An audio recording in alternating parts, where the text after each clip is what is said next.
നമുക്ക് കിരണിന്റെ കല്യാണിയുടെ അങ്ങനെ ക്ലൈമാക്സ് കഥയിലേക്ക് പോയാലോ.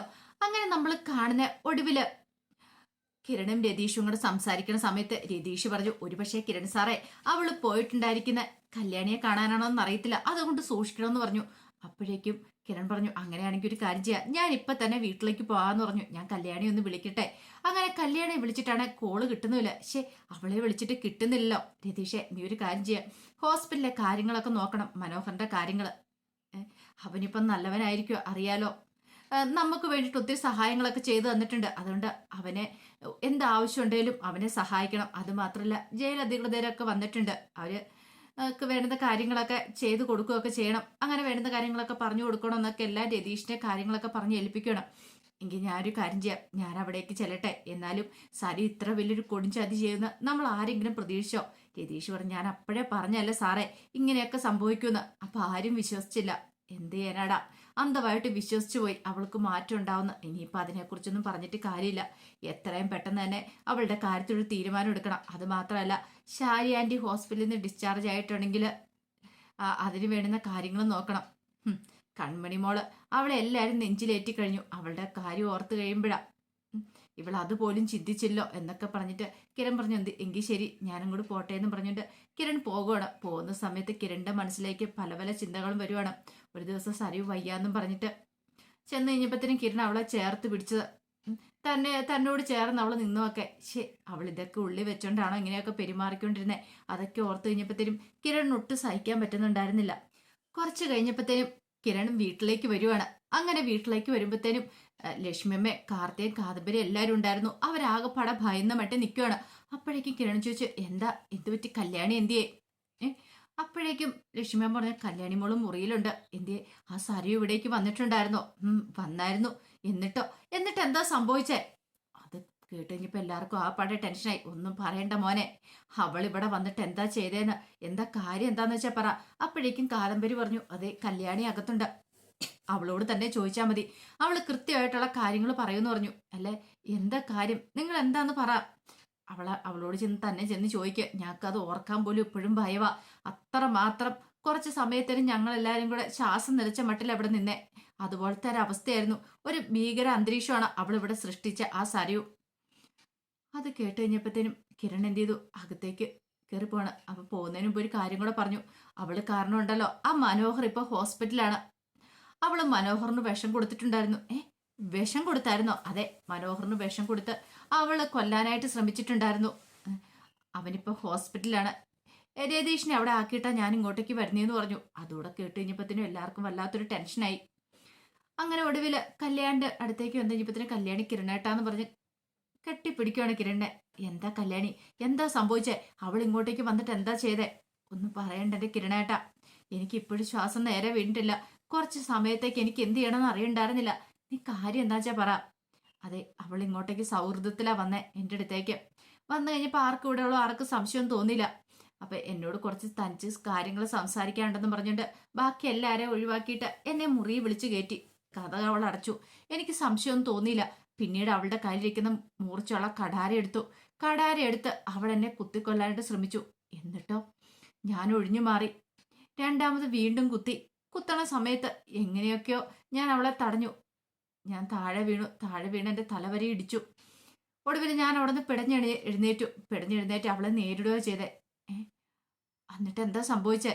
ഒടുവില് കടാര അവളുടെ കയ്യിൽ നിന്ന് താഴെ പോയി. ഈ സമയത്ത് ഒച്ചപ്പാടും ബഹളം എല്ലാം കേട്ട് ബാക്കി എല്ലാവരും കഥകെ മുട്ടുന്നുണ്ടായിരുന്നു. കഥക് സ്ട്രോങ് ആയതുകൊണ്ട് ആർക്കും അത് തല്ലിപ്പൊളിക്കാനായിട്ട് പറ്റിയില്ല. കാർത്തിക, ലക്ഷ്മിയമ്മ അവരൊക്കെയല്ലേ ഉണ്ടായിരുന്നുള്ളൂ.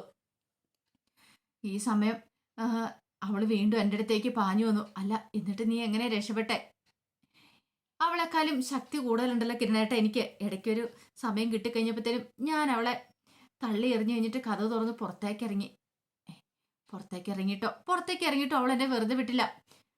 അവളെന്റെ പിന്നാലെ വന്നു കടാരയായിട്ട് പിന്നാലെ വന്ന് അവളെന്നെ കുത്താനായിട്ട് ശ്രമിച്ചു. പക്ഷെ എങ്ങനെയൊക്കെയോ ആ സമയത്ത് ബാക്കി പുറത്തുള്ള കുറച്ച് ആൾക്കാർ പോകുന്നുണ്ടായിരുന്നു. ഇവിടുത്തെ ഒച്ചപ്പാടും അലർച്ചയെല്ലാം കേട്ട് അവരെല്ലാവരും കൂടി ഓടി വന്നു. എല്ലാവരും കൂടെ കൂടിയിട്ട് അവളെ ബലമായിട്ട് പിടികൂടി. അപ്പോഴേക്കും ബാലമാമയൊക്കെ വന്നിട്ടുണ്ടായിരുന്നു. അങ്ങനെ അവരെല്ലാവരും കൂടെ അവളെ ബന്ധിച്ച് നേരെ മെന്റൽ ഹോസ്പിറ്റലിലേക്ക് കൊണ്ടുപോയിരിക്കുകയാണ്. കുറച്ച് സമയത്തേക്ക് എനിക്ക് എന്താ ചെയ്യേണ്ടതെന്ന് അറിയത്തില്ല കിരണേട്ട. മരണമുഹൂർത്തന്നാ ഞാൻ രക്ഷപ്പെട്ടു വന്നേ. അവളുടെ കടാര എങ്ങാനും എന്റെ ദേഹത്ത് പതിച്ചായിരുന്നെങ്കിൽ ഞാനിപ്പോ ജീവനോടെ ഉണ്ടാവത്തില്ലായിരുന്നു. അത് കേട്ടുകഴിഞ്ഞപ്പോ കിരണിന് എന്ത് ചെയ്യണം എന്ത് പറയണമെന്ന് അറിയണ്ടായിരുന്നില്ല. ഒരു നിമിഷത്തേക്ക് കിരൺ ആകെപ്പാടെ ഭയന്നു പോയി. പിന്നീട് കല്യാണിയും കൂട്ടിക്കൊണ്ട് ബാക്കി എല്ലാവരുടെ അടുത്തേക്കും വന്നു കഴിഞ്ഞപ്പോഴത്തേനും ജാനകിയമ്മ പറഞ്ഞു, എന്റെ മോനെ ഒന്നും പറയണ്ട. കുറച്ച് സമയത്തേക്ക് ഇവിടെ എന്തൊക്കെയാ സംഭവിച്ചെന്ന് അറിയാവോ? ഞങ്ങൾ എല്ലാവരും അവളെ നന്നായിട്ട് പെരുമാറി. എന്റെ കൈ ചൂലായിരുന്നു കിട്ടിയത്, ഞാനത് വെച്ച് കൊടുത്തു. കാർത്തിക പറഞ്ഞു, ഞാനും വെറുതെ ഇരുന്നില്ല, ഞാനും അവളെ നിലത്തിട്ട് ചുരുട്ടി കൂട്ടി. പക്ഷെ ആ സമയത്തൊക്കെ അവളൊരു കാര്യം പറയുന്നുണ്ടായിരുന്നു, കിരൺ എന്റേതാണ്, അവനെ സ്വന്തമാക്കാണ്ട് ഞാൻ സമ്മതിക്കില്ലാന്ന്, ഞാൻ ആർക്കും വിട്ടുകൊടുക്കില്ലാന്ന്. എനിക്ക് കിരണിനെ വേണം, എനിക്ക് അവനോടൊപ്പം ജീവിക്കണം എന്നൊക്കെ ഇങ്ങനെ ഭ്രാന്തമായിട്ട് അലറിക്കൊണ്ടിരിക്കുന്നുണ്ടായിരുന്നു. അത് കേട്ടപ്പോ കിരൺ പറഞ്ഞു, അവൾ ഇതൊക്കെ മനസ്സിൽ വെച്ചിട്ടാന്ന് തോന്നേ, ഇടയ്ക്കിടയ്ക്ക് എന്നോട് സ്നേഹം അഭിനയിച്ചുകൊണ്ടിരുന്നേ. ഞങ്ങൾ പുറത്തു പോകുന്ന സമയത്ത് എന്നോട് കൂടുതൽ അടുപ്പം കാണിക്കുന്നുണ്ടായിരുന്നു അവള്. അപ്പൊ ഞാൻ വിചാരിച്ചുകൊണ്ടിരുന്നത് സരിയല്ലേ, എൻ്റെ സ്വന്തം സഹോദരിയല്ലേ, ആ രീതിക്കാണ് അവളെ ഞാൻ കണ്ടുകൊണ്ടിരുന്നത്. അങ്ങനെയുള്ള സ്നേഹം അവൾക്ക് ഞാൻ കൊടുത്തോണ്ടിരുന്നത്. പക്ഷെ അവളുടെ മനസ്സിൽ ഇതായിരുന്നു എനിക്ക് അറിയുണ്ടായിരുന്നില്ല. കല്യാണി പറഞ്ഞു, അവളെ ഇവിടുന്ന് കൊണ്ടുപോകുന്ന സമയത്ത് അവൾ പറഞ്ഞുകൊണ്ടിരുന്നേ, എനിക്ക് കിരണിനെ വേണം, അവനെ ഞാൻ സ്വന്തമാക്കും, എനിക്ക് അവനോടൊപ്പം ജീവിക്കണം എന്നൊക്കെ തന്നെയാ. അത് കേട്ടപ്പോൾ കിരൺ പറഞ്ഞു, എന്ത് ചെയ്യാൻ പറ്റും, അവൾക്ക് കുറച്ച് സ്വാതന്ത്ര്യം കൂടുതൽ കൊടുത്തുപോയി. അവളുടെ ചതി നമുക്ക് അറിയുണ്ടായിരുന്നില്ലല്ലോ. അവളെ അവളുടെ അമ്മയെ വെറുതെ വിടാൻ പാടില്ലായിരുന്നു. കാരണം ശാരി ആന്റിയാണ് നിന്നെ കൊല്ലാനായിട്ട് കഥ തുറന്നു കൊടുത്തേ. ഇത് കേട്ടത് കഴിഞ്ഞപ്പോഴത്തേനും കാർത്തിക പറഞ്ഞു, എത്രയൊക്കെ ആയെന്ന് പറഞ്ഞാലും കല്യാണി കിരണും പഠിക്കില്ലല്ലോ. അവള് നന്നായെന്നും പറഞ്ഞോണ്ട് വീണ്ടും അവളെ ഇങ്ങോട്ടേക്ക് വിളിച്ചു കയറ്റുമല്ലോ, അതാണല്ലോ നിങ്ങളുടെ സ്വഭാവം. അപ്പോഴേക്കും കല്യാണി പറഞ്ഞു, ഇനി എന്താണെങ്കിലും അങ്ങനെ ഉണ്ടാവില്ല കാർത്തിയേച്ചി, ഉണ്ടാകത്തില്ലെന്ന് നിങ്ങളൊക്കെ പറയും, പക്ഷെ എങ്കിൽ 10 പകൽ കഴിയുമ്പോൾ നിങ്ങൾ ഇത് തന്നെ ചെയ്യും. അപ്പോഴേക്കും കിരണം പറഞ്ഞു, ഏയ് ഇനി അങ്ങനെ ഉണ്ടാകത്തില്ല, അവളുടെ മനസ്സിൽ ഇത്ര ദുഷ്ടചിന്തയാന്നുള്ള കാര്യം എനിക്ക് അറിവുണ്ടായിരുന്നില്ല. കൺമണിമോളുടെ കാര്യം ഓർത്തിട്ടാ. ഇനിയിപ്പോ കൺമണിമോളെ അവളങ്ങനെ കൊണ്ടുപോയിട്ടുണ്ടെങ്കിൽ അച്ഛനും അമ്മയ്ക്ക് സഹിക്കാൻ പോലും പറ്റില്ല. ആ സമയത്ത് കാർത്തിക പറഞ്ഞു, രണ്ടെണ്ണത്തിനെ ഇവിടെ നിന്ന് നാട് കടത്തണം, എവിടേക്ക് വല്ല ഗൾഫിലേക്ക് എവിടെയെങ്കിലും പറഞ്ഞു വിട്ട് വല്ല പാത്രം കഴിയാണെങ്കിലും ജീവിക്കട്ടെ. കിരൺ പറഞ്ഞു, ശരിയാ, പക്ഷെ എങ്കിൽ മോളുടെ കാര്യം ഓർത്തിട്ടാ, മോളെ എന്തായാലും വിട്ടുകൊടുക്കാൻ പോകുന്നില്ല. കാരണം മോൾ അവളുടെ കൂടെ പോയിട്ടുണ്ടെങ്കിൽ ആ കുഞ്ഞും കൂടെ നശിച്ചു പോകത്തുള്ളൂ. അച്ഛനും അമ്മയ്ക്കോ സഹിക്കാൻ പറ്റുന്ന കാര്യമല്ല. ഈ സമയത്ത് കാദംബരി പറഞ്ഞു, ദൈവത്തെ ഓർത്ത് ഇനിയിപ്പോൾ അവരെ ആരെ ഈ വീട്ടിലേക്ക് പോലും അടുപ്പിക്കരുത്. കാരണം ഇത്രയൊക്കെ ആയിട്ട് ഇനി അടുപ്പിച്ചിട്ടുണ്ടെങ്കിൽ കല്യാണിയുടെ നാശത്തിലേക്കായിരിക്കും വഴിതെളിക്കുള്ളൂ. അതുമാത്രം ഞങ്ങൾക്ക് പറയാനുള്ളൂ. ഒരു കാരണവശാലും അവൾ ഇനി ഈ വീട്ടിലേക്ക് വരാനായിട്ട് പാടില്ല. ഇതൊക്കെ കേട്ട് കഴിഞ്ഞപ്പോൾ കിരൺ പറഞ്ഞു, ശരിയാ, വേണ്ടത് ചെയ്തോളാന്നൊക്കെ കിരണും ഉറപ്പ് കൊടുക്കുന്നുണ്ട്. അങ്ങനെ കുറച്ച് ദിവസം കഴിഞ്ഞ് കഴിഞ്ഞപ്പോൾ കിരണും കല്യാണിയും കൂടെ സരയുവിനെ കാണാനായിട്ട് മെന്റൽ ഹോസ്പിറ്റലിൽ ചെല്ലുന്നുണ്ട്. ആ സമയത്ത് സരയു ഇങ്ങനെ പുറംതിരിഞ്ഞിരിക്കുമായിരുന്നു സെല്ലിനകത്ത്. അവിടെ ഇങ്ങനെ സെല്ലിനകത്ത് ഇങ്ങനെ സരയു എഴുതി വെച്ചിരിക്കുക, കിരൺ എന്റേത് മാത്രം എന്ന് പറഞ്ഞിട്ട്. അങ്ങനെ എഴുതി വെച്ചിട്ട് അവളിങ്ങനെ ആക്രോശിക്കുന്നുണ്ട്, കരയുന്നുണ്ട്, ചിരിക്കുന്നുണ്ട്. ഒടിയിൽ അവള് തല തല്ലുവാണ്, എത്തലിട്ട് തല തല്ലി ചോരയെല്ലാം വന്നിങ്ങനെ നെറ്റിയെല്ലാം പൊട്ടി ചോരയെല്ലാം വന്നിങ്ങനെ അവൾ അവിടെ ഇരിക്കുകയാണ്. ആ കാഴ്ച കണ്ട് കഴിഞ്ഞപ്പത്തിനും സരയും കൂട്ടിക്കൊണ്ട് കിരൺ പെട്ടെന്ന് തന്നെ അവിടുന്ന് തിരിച്ചു പോരുവാണ്. പിന്നീട് കാണിക്കുന്ന 5 വർഷത്തിന് ശേഷമുള്ള കഥകളാ. എല്ലാവരും ആകാംക്ഷപൂർവ്വം കാത്തിരിക്കുകയാണ്. കല്യാണിയൊക്കെ വല്ലാത്തൊരു ടെൻഷനിലാണ്. അപ്പോഴേക്കുമാണ് കിരണിന്റെ കാർ അങ്ങോട്ട് വരുന്നത്. കിരണ് ചന്ദ്രസ്ഥാനും കാറിൽ നിന്ന് ഇറങ്ങി വന്നു കഴിഞ്ഞപ്പോഴത്തേനും കല്യാണി വെച്ച്, എന്തായി കാര്യങ്ങളൊക്കെ, നീ വന്നേ പറയാന്നും പറഞ്ഞുകൊണ്ട് കല്യാണിയും കൂട്ടിക്കൊണ്ട് കിരൺ മുറിയിലേക്ക് നിന്നു. എന്താ കിരണേട്ടാ, എന്താ കാര്യം എന്താ വെച്ചാ പറ. അത് പിന്നെ അതെ, നിന്റെ അച്ഛൻ പുറത്തിറങ്ങി കഴിയുമ്പോഴേ അച്ഛൻ എന്താണെങ്കിലും നിന്നെ സ്നേഹിക്കും, തിരിച്ചതുപോലെ തന്നെ ആയിരിക്കും നിനക്കും. ഇത്രയും കാലം മനസ്സിൽ കൊണ്ടുവരുന്ന സ്നേഹം മൊത്തം കൊടുക്കും. പക്ഷെ ആ സമയത്തും ദേ ഈ മകൾക്ക് എന്നോടുള്ള സ്നേഹത്തിന്റെ ഒരു കുറവ് വരാൻ പാടില്ല കേട്ടോ എന്ന് പറഞ്ഞു. അപ്പോഴേക്കും കല്യാണി ചോദിച്ചു, സത്യം പറ കിരണേട്ടാ, അച്ഛൻ പുറത്തിറങ്ങിയോന്ന് ചോദിച്ചു. ഇറങ്ങി. അത് കേട്ട് കഴിഞ്ഞ് ഭയങ്കര സന്തോഷമായി കല്യാണിക്ക്. കല്യാണി കിരണിനെ കെട്ടിപ്പിടിക്കുവാണ്. അങ്ങനെ സന്തോഷത്തോടുകൂടി കല്യാണി ഹാളിലേക്ക് വരുമ്പോഴത്തേനും മറ്റുള്ളവർ ചോദിച്ചു, എന്തായി കാര്യങ്ങള്, അച്ഛന്റെ കാര്യം എങ്ങനെയായെന്നൊക്കെ കാദംബരി കാർത്തിയൊക്കെ ചോദിക്കുകയാണ്. ആ സമയത്ത് കല്യാണി ഭയങ്കര സന്തോഷത്തോടുകൂടി നിൽക്കുകയാണ്. അപ്പോഴാണ് ഒരു കാറിന്റെ ഹോണടി ശബ്ദം കേട്ടെ. നോക്കിക്കഴിഞ്ഞപ്പോഴത്തേനും പ്രകാശൻ കാറിൽ നിന്ന് ഇറങ്ങുന്നു, കൂടെ ഭാനുമതി അമ്മ. അപ്പോഴേക്കും കിരൺ പറഞ്ഞു, അതെ, ജയിലിൽ നിന്ന് പുറത്തിറങ്ങി കഴിഞ്ഞ് കഴിഞ്ഞപ്പോഴത്തേനും അച്ഛന് ഭാനുമതി അമ്മമ്മനെ കാണണമെന്ന് പറഞ്ഞിട്ടുണ്ടായിരുന്നു, അവിടേക്ക് പോയതായിരുന്നു, അതാണ് വരാൻ താമസിച്ചതെന്ന് പറഞ്ഞു. അങ്ങനെ അങ്ങോട്ട് ഇറങ്ങി വന്നു കഴിഞ്ഞപ്പോഴത്തേനും കാർത്തികയും കാദംബരിയും കല്യാണി ഓടിച്ചെന്ന് കെട്ടിപ്പിടിക്കുന്നുണ്ട്.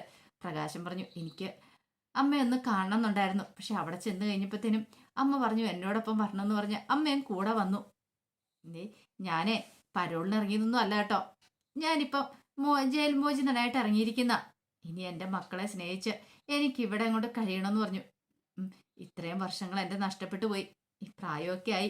രൂപ പറഞ്ഞു, ഇതൊക്കെ വല്ല പ്രായമാണോ പ്രകാശ? ഇനി നിനക്ക് സമയമുണ്ട്. നീ ധൈര്യമായിട്ടിരിക്കുക.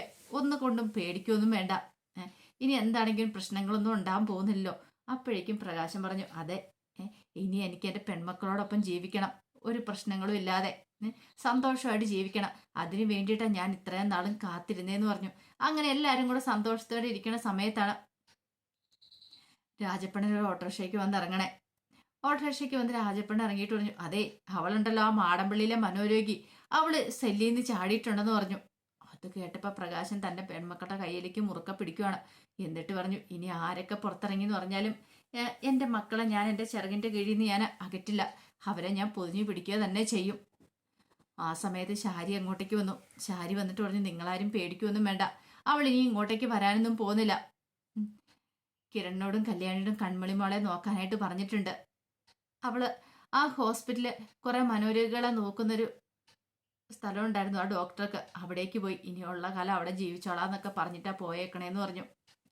അത് കേട്ടപ്പോൾ കിരണും കല്യാണിക്കും ഒക്കെ ഒരു ആശ്വാസമായി. അങ്ങനെ എല്ലാവരും കൂടെ ഭയങ്കര സന്തോഷത്തോടെ നിൽക്കുകയാണ്.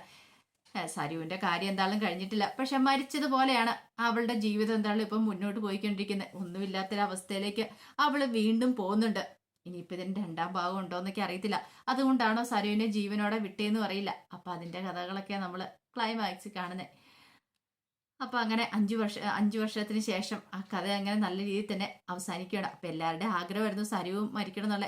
നമ്മൾ ആഗ്രഹിച്ചുകൊണ്ടിരുന്ന സരുവും മരിക്കുമെന്ന് തന്നെയായിരുന്നു. പക്ഷെ സരുവിന് ഒടുവില് ഒരു ജീവിതം കിട്ടിയിരിക്കുകയാണ്. പക്ഷെ ജീവിതം ഒന്നും പറയാൻ പറ്റില്ല. അവള് വീണ്ടും ആ, അങ്ങനെ മനോരോഗികളെയൊക്കെ നോക്കുന്നിടത്ത് പോയി നിൽക്കുകയാണ്. ഇനിയിപ്പം അവള് വീണ്ടും തിരികെ വരുവോ, ഇനിയിപ്പം രണ്ടാം ഭാഗം ഇറക്കുമെന്നൊക്കെ അറിയത്തില്ല. എന്താണെങ്കിലും നമുക്ക് കാത്തിരിക്കാം. ഒരിക്കൽ കൂടി എല്ലാവർക്കും ശുഭദിനം നേർന്നുകൊണ്ട് നിർത്തുന്നു.